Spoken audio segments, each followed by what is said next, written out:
Bueno, buenas noches, mi nombre es Marcelo Danoto y me presento a mi video final. La educación pensada como derecho social permite la construcción de las personas tanto como individuo como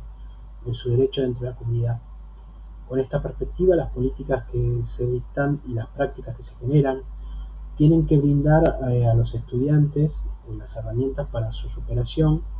permitiendo la reducción de las desigualdades que ellos traen propiamente y evitando caer en la homogeneización.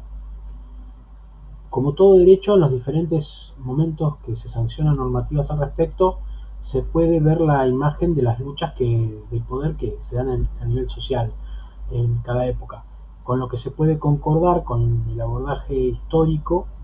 que es imprescindible para dar cuenta de las instituciones dentro de las cuales se están desarrollando las prácticas sociales concretas, pues la historia vive objetivizada en las primeras. Lo aquí expresado lo reconozco en mi árbol genealógico educacional. La necesidad fue lo que marcó la relación de mis abuelos con la educación. Todos ellos nacieron entre 1910 y 1920, ninguno de ellos tuvo posibilidad de generar una carrera educativa completa.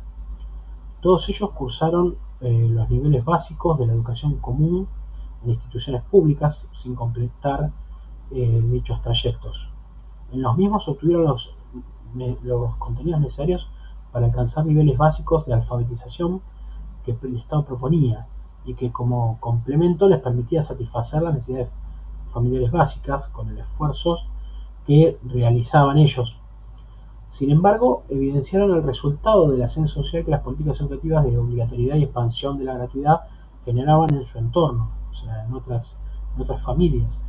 ideas que los llevaron a redoblar sus esfuerzos para que la formación educativa de sus hijos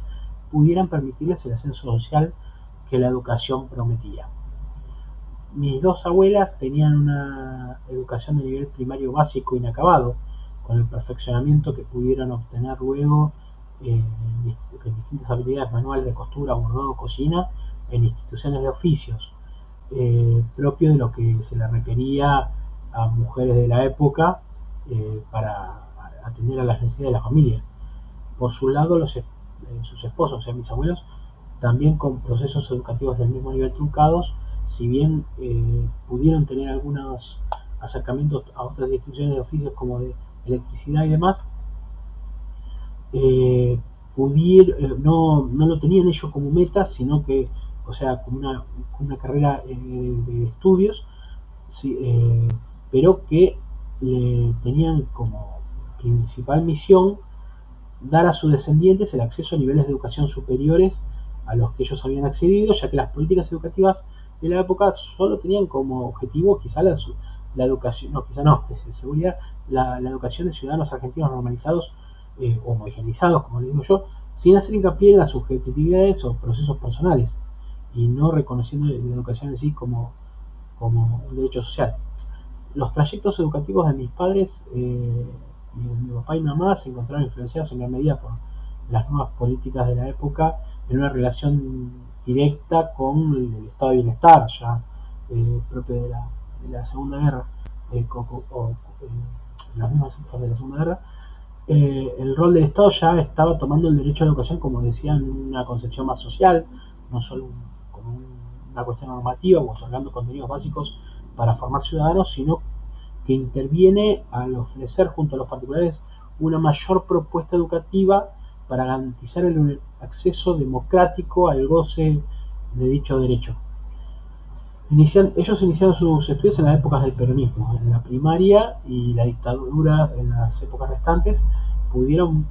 ver los beneficios de la ascensión social que les prometía la educación a sus padres, pero también como fruto de su propio esfuerzo, ya que en las tensiones de los diferentes grupos de poder limitaban la generación de políticas educacionales que democratizaran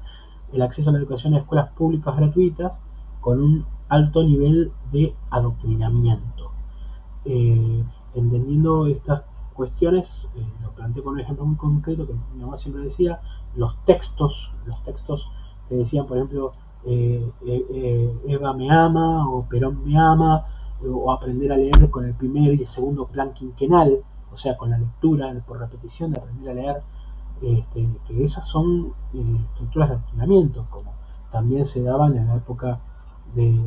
las dictaduras militares, que ellos veían ya no de forma directa en la primaria, pero se veía quizás un poco más a nivel universitario. El recorrido que ellos pudieron hacer terminó culminando sus trayectorias coronándose como con títulos universitarios como contadores en la UBA, evidenciando mis progenitores el decaimiento del nivel de la educación primaria y secundaria ante faltas de políticas públicas democratizadoras que garantizaran el mantenimiento del mismo en relación a lo que ellos habían obtenido en, su, en sus periodos, que si bien eran adoctrinados, era un alto nivel de educación, y que permitieran a mí y a mis hermanos la posibilidad de ascenso personal, laboral y social, ya que habían las instituciones educativas públicas más preocupadas en resolver las luchas de poder que sostenían con los poderes gobernantes de turno, los poderes políticos, o dentro de ellas, que generaron que se tuvieran que forzar en el otorgamiento de una educación privada, o sea, forzarse para poder enviarnos a escuelas privadas. Ahora bien, pensando dentro de mi proceso educativo particular y tratando de tomar un poco de distancia, puedo decir que las políticas educativas de mi tiempo me han garantizado el derecho a la libre elección. Libre elección porque podía elegir dentro de la de instituciones públicas o privadas, eh, libres de adoctrinamientos políticos que sufrieron mis progenitores, pero sin que ello implicara que realmente se me tuviera en cuenta mis motivaciones o deseos por los cuales